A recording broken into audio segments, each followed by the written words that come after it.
Content ক্রিয়েশনের জন্য কোনটা better platform, Facebook নাকি ইউটিউব? আর আজকে আমরা এই বিষয়টি জানবো জাস্ট তিনটা বিষয়কে কেন্দ্র করে। প্রথমত বিষয় হচ্ছে রেস্ট্রিকশনের অসুবিধা, দ্বিতীয় বিষয় হচ্ছে ইনকাম জেনারেশন এবং তৃতীয় বিষয় হচ্ছে মনিটাইজেশন ক্রাইটেরিয়া। এই তিনটা বিষয়কে কেন্দ্র করে আজকে আমরা জানবো আসলে কন্টেন্ট ক্রিয়েশনের জন্য ফেসবুক প্ল্যাটফর্মে উত্তম নাকি ইউটিউব প্ল্যাটফর্মটা বেশি ভালো। চলুন আর দেরি কেন, এখনই মূল ভিডিওটা শুরু করা যাক। আর এরই মাঝে বলে রাখি, আপনি যদি আমার চ্যানেলে নতুন হয়ে থাকেন অবশ্যই চ্যানেলটা সাবস্ক্রাইব করবেন এবং ভিডিওটিতে একটি লাইক দিবেন। তো প্রথম বিষয় হচ্ছে রেস্ট্রিকশন।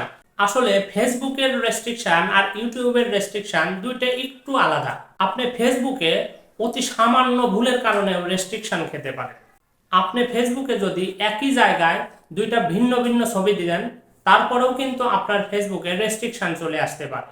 অর্থাৎ আপনি ফেসবুকে জাস্ট 19 থেকে 20 করলেই আপনার ফেসবুকে যে কোনো সময় রেস্ট্রিকশন হতে পারে। অথবা দেখা যাচ্ছে আপনি কারোর সাথে কোনো ধরনের একটু গ্যাঞ্জাম আছে, একটু মন মালিন্য আছে, সে যদি আপনার ফেসবুক আইডি বা পেজের বিরুদ্ধে কোনো ধরনের রিপোর্ট করে সেক্ষেত্রেও কিন্তু আপনার ফেসবুক পেজ বা প্রোফাইলটা রেস্ট্রিক্টেড হতে পারে। এক্ষেত্রে আপনার ফেসবুকে কাজ করাটা অনেকটা রিস্কি ব্যাপার। পক্ষান্তরে আমরা ইউটিউব যদি দেখি, ইউটিউবের রেস্ট্রিকশনটা তুলনামূলক অনেকটা কঠিন। কেউ ইচ্ছা করলে আপনাকে রেস্ট্রিকশন দিতে পারবে না যদি না আপনি তার কোনো ধরনের কন্টেন্ট না ইউজ করেন। অর্থাৎ আপনি যদি কারো কন্টেন্ট কখনো না ব্যবহার করেন তাহলে কিন্তু আপনার বিরুদ্ধে কেউ ইচ্ছা করলেও কোনো ধরনের রেস্ট্রিকশন দিতে পারবে না। আর ইউটিউব তো ইচ্ছা করে কখনো দিবেই না। তো বুঝতেই পারছেন যে রেস্ট্রিকশনের বিষয়টা যদি কনসিডার করেন সেক্ষেত্রে ফেসবুকের চেয়ে ইউটিউব অনেকটা বেটার। দ্বিতীয় বিষয় হচ্ছে ইনকাম জেনারেট। ফেসবুকের ইনকাম হয় প্রধানত দুইটি সিস্টেমে, একটা হচ্ছে স্টার থেকে, দ্বিতীয় বিষয় হচ্ছে আপনার অ্যাডস অন রিলস থেকে, অর্থাৎ অ্যাডের মাধ্যমে। ফেসবুকে স্টার থেকে হিউজ পরিমাণ অ্যামাউন্ট ইনকাম করতে পারেন। তো আপনি যদি কোনো ভিডিও বা ফটো অথবা কোনো টেক্সট পোস্ট করেন সেখানে কিন্তু আপনাকে অনেকেই স্টার গিফট করবে। আর এই স্টারের মাধ্যমেও আপনি ফেসবুক থেকে হিউজ পরিমাণ ডলার ইনকাম করতে পারেন। এছাড়া আপনি যে ভিডিও পোস্ট করবেন ওই ভিডিওতে যে অ্যাড হবে সেখান থেকেও কিন্তু আপনি ফেসবুকে অনেক ডলার ইনকাম করতে পারেন। তবে এখন কিন্তু ফেসবুকে আগের মতো এত ইনকাম নেই, এখন ইনকাম অনেকটা কমে গেছে। তো যে কারণে এখন ফেসবুকে ওই রকম ইনকাম নেই, তারপরেও মোটামুটি যাদের ভিউ মিলিয়ন মিলিয়ন ভিউ হয় তাদের ইনকাম অনেকটা বেটার আছে। পক্ষান্তরে আমরা যদি ইউটিউবের ইনকাম দেখি, ইউটিউবে স্টার থেকে কোনো ইনকাম হয় না, অর্থাৎ ইউটিউবে স্টারের কোনো অপশন নেই। তো ইউটিউবে জাস্ট আপনি ভিডিও দেখার সময় যে অ্যাডটা প্লে হয় ওইখান থেকেই শুধুমাত্র ইনকাম জেনারেট হয়।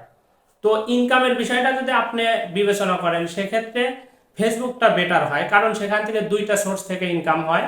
পক্ষান্তরে ইউটিউবে জাস্ট একটা সোর্স থেকে ইনকাম হয়। কিন্তু ইউটিউবের ইনকামটা এখনো আগের মতোই আছে, কিন্তু ফেসবুকের ইনকামটা আগের মতো নাই, অনেকটা কমে গেছে। তারপরেও আমার মনে হয় যে ইউটিউবের ইনকামটা অনেকটা বেটার হয়। তৃতীয় বিষয় হচ্ছে মনিটাইজেশন ক্রাইটেরিয়া।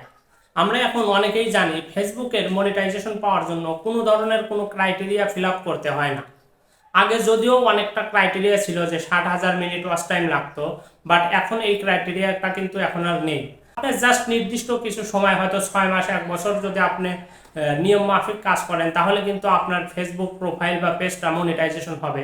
আপনার প্রথমে 1 মাসের মধ্যে যে স্টারের যে 4টা ক্রাইটেরিয়া আছে এটা যদি ফিল আপ করতে পারেন তাহলে কিন্তু আপনি প্রথমে 1 মাসের মধ্যেই কিন্তু আপনি স্টারের যে মনিটাইজেশনটা সেটা পাবেন।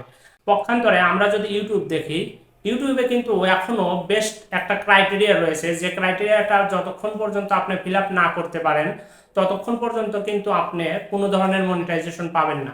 তো ইউটিউবের ক্রাইটেরিয়াটা হচ্ছে আপনাকে 1 বছরের মধ্যে অবশ্যই 1000 সাবস্ক্রাইবার গেইন করতে হবে, পাশাপাশি 4000 ঘন্টা আপনাকে ওয়াচ টাইম ফিল আপ করতে হবে। আপনি যদি এই ক্রাইটেরিয়াটা ফিল আপ করেন তাহলে ইউটিউবের যে লং ভিডিওর জন্য যে মনিটাইজেশন আছে সেটা কিন্তু ফিল আপ করতে পারবেন। আর যদি ইউটিউবে আপনি শর্ট ভিডিও আপলোড করেন সেক্ষেত্রে কিন্তু আপনাকে 1000 সাবস্ক্রাইবার প্লাস হচ্ছে 10 মিলিয়ন ভিউজ 90 দিনে কাউন্ট করতে হবে।